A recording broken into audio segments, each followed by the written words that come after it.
Il est l'une des principales figures de l'opposition camerounaise. Candidat à la dernière présidentielle en 2019, il est emprisonné puis assigné à résidence après avoir manifesté contre la réélection du président Biya. Maurice Kamto est notre invité. Bonsoir. Bonsoir. Bienvenue sur le plateau du Journal Afrique. Merci d'être avec nous. Alors, c'est la première fois que nous vous recevons depuis votre emprisonnement sur ce plateau. Peut-être une première question pour commencer. Dans quel état d'esprit êtes-vous ? Plutôt positif, je suis serein. Je crois que cette période que vous évoquez est derrière nous maintenant et on travaille à bâtir l'avenir. Alors, certains de vos militants sont toujours en prison, 124 exactement, je crois. 124 depuis les marches de 2020 contre la réélection, voilà, du 22 septembre 2020 contre la réélection de Paul Biya. Leurs avocats ont déclaré tout récemment ne plus être en mesure de les défendre. Ils ont tout simplement déposé leur robe en expliquant qu'ils ne pouvaient plus s'associer à l'arbitraire de la justice. Est-ce que vous conservez bon espoir de faire sortir vos camarades de prison? D'abord, une petite précision. Les marches du 22 septembre n'étaient pas contre la réélection de M. Biya, qui a... L'élection présidentielle a eu lieu en 2018. C'était plutôt pour demander la fin de la guerre dans les régions anglophones du nord-ouest et du sud-ouest, la réforme consensuelle du système électoral, le rejet de la transmission du pouvoir de gré à gré et surtout la transparence ou en tout cas la lumière sur l'utilisation des fonds mobilisés pour l'organisation de la CAN 2019 qui devient CAN 2021-2022 au Cameroun. Voilà les raisons qui ont amené les militants du MRC, mais pas seulement, les Camerounais de tous horizons, à marcher le 22 septembre. Je dois dire, pour le coup, que ceux qui sont en prison ne sont pas tous des gens qui ont marché. Certains ont été arrêtés bien avant le 22 septembre. Entre le 20 et le 21 septembre, nombreux de nos militants ont été arrêtés. D'autres ont été arrêtés à leur domicile. C'est le cas de mon porte-parole, M. Bibou Nissak, qui a été arrêté chez lui devant sa femme et ses enfants. C'est le cas de M. Alain Foguet, professeur à l'université, trésorier national du MRC, qui a été arrêté la veille, le 21, alors qu'on l'avait interpellé devant mon domicile où on l'avait sollicité. Est-ce que vous conservez espoir de les voir sortir Mais bien entendu, toutes nos démarches aujourd'hui, au plan national comme au plan international, visent à obtenir leur remise en liberté rapide, immédiate et sans condition. Ces gens n'ont aucune raison d'être là où ils sont. Ces citoyens qui ont essayé pour certains, d'autres qui ont marché effectivement, mais pacifiquement, n'ont aucune raison d'être derrière les barreaux. Certains devant le tribunal militaire, je dois dire la plupart devant les tribunaux militaires où ils encourent des peines allant jusqu'à la perpétuité, peut-être certains pour certains la peine de mort même, puisqu'on les accuse d'hostilité contre la patrie, d'insurrection, de complicité d'insurrection, de révolution et que sais-je encore. Alors, oui. Parmi les personnes qui ont marché et qui ont été en prison, il y a quelqu'un qui était sur notre plateau ce vendredi, qui s'appelle Valsero, chanteur que vous connaissez bien. Il était sur notre plateau. Voilà ce qu'il dit de vous. On l'écoute et puis on en reparle. J'ai participé activement à la dernière élection présidentielle au Cameroun, 2018, avec un pote à moi qui s'appelle Maurice Kamto, mec magnifique. On est allé en prison parce qu'on ne voulait pas s'allonger. On a gagné cette élection. Et c'était frustrant, tu vois. C'était très frustrant. Mais on n'a pas lâché l'affaire. C'était ça le truc, c'est parce qu'on n'avait pas lâché l'affaire. C'est parce que, ben voilà, on a contesté, c'était très politique. Parce que c'est le pouvoir central, parce que c'est le pouvoir suprême, parce que c'est une dictature.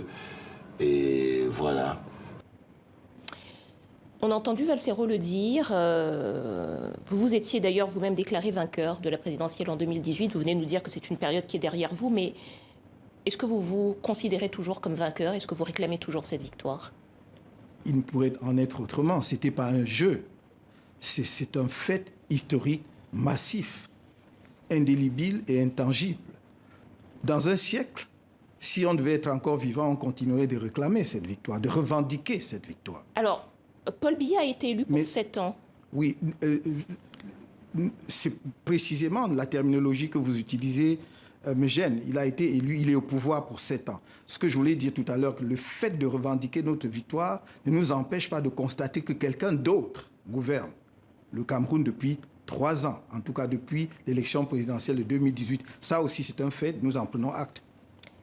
Monsieur Kamto, votre parti, le MRC, n'a plus d'élus, puisque vous avez boycotté les élections législatives, municipales, régionales.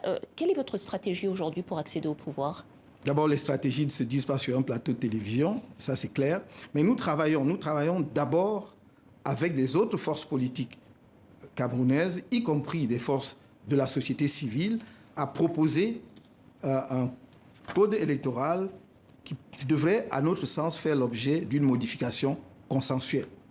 Et ce travail est en train de, comment dirais-je, de s'acheminer vers la fin, puisque nous avons fait des progrès importants. Je crois qu'il sera rendu public incessamment. C'est une première étape parce qu'il nous semble que pour qu'il y ait des élections apaisées au Cameroun, il faut qu'il y ait un consensus minimum sur les règles du jeu. Et c'est ce que nous demandons depuis près d'une dizaine d'années. Pas nous seuls, d'ailleurs, les autres forces politiques également. Il faudra donc que ce travail soit fait, que nous allions également vers le gouvernement. Nous ne sommes pas dans une démarche d'exclusion. Nous avons toujours d'ailleurs tendu la main. Nous irons vers le gouvernement pour dire voici un texte autour duquel nous pouvons nous entendre et le soumettre à l'Assemblée nationale pour avoir un code amendé consensuellement. Alors, vous êtes le chef du MRC, Mouvement pour la Renaissance du Cameroun. Plusieurs cadres de votre parti ont pris leur distance récemment. Je pense notamment à l'avocate Michel Ndoki, à Célestin N'Djamène également, qui a créé son parti. Certains d'entre eux parlent d'une gestion autocratique de votre part, du parti. Est-ce qu'aujourd'hui, le MRC est suffisamment fort pour aller à l'assaut du pouvoir ? D'abord, je voudrais que l'on distingue les situations. À ma connaissance, Mme Ndoki n'a pas démissionné du MRC. Elle a pris ses distances. Je l'aurais su. Qu'est-ce que ça veut dire prendre des distances? Je ne vois pas ce que ça veut dire. Si dès lors qu'un cadre du MRC s'exprime, et peut même avoir une opinion différente de celle du directoire national du parti, cela signifie qu'il a pris ses distances, alors on doit trouver des situations similaires dans beaucoup d'autres partis politiques et pas seulement au sein d'une autre, y compris le parti qui dirige le Cameroun aujourd'hui. Quant à celui qui a créé son propre parti, il est libre. Vous avez bien constaté que nous n'avons jamais jeté quelque anathème sur qui que ce soit. On adhère librement au MRC, on en parle librement. Donc, on lui souhaite bon vent. Pour ce qui est de notre démarche, nous avons dit depuis la création de notre parti que nous voulons le changement dans la paix et par les urnes au Cameroun. Nous n'avons pas 1000 façons d'approcher la démocratie. D'ailleurs, il n'y a pas d'autre façon d'approcher la démocratie que de passer par le processus électoral. C'est pour cela d'ailleurs que nous sommes fermement opposés à toute transmission de pouvoir de gré à gré qui ne passe pas justement par le choix souverain des Camerounais. Et donc nous préparons les échéances à venir. Il n'y a aucun problème à cet égard. Si l'on veut mesurer les forces du MRC, puisqu'on nous dit que tel a pris ses distances par rapport au parti, j'aurai une gestion autocratique alors que nous avons un directoire national au sein duquel toutes les décisions se prennent. Je vous signale au passage que Mme Ndoki n'est pas membre du directoire national. Comment peut-on parler de décision autocratique? Donc nous sommes prêts à prendre part aux échéances à venir. Très bien, nous suivrons tout ça alors. Merci beaucoup. C'est moi Maurice Kamto, président du MRC, Mouvement pour la Renaissance du Cameroun. Merci d'être venu sur ce plateau. C'est moi qui vous remercie, madame.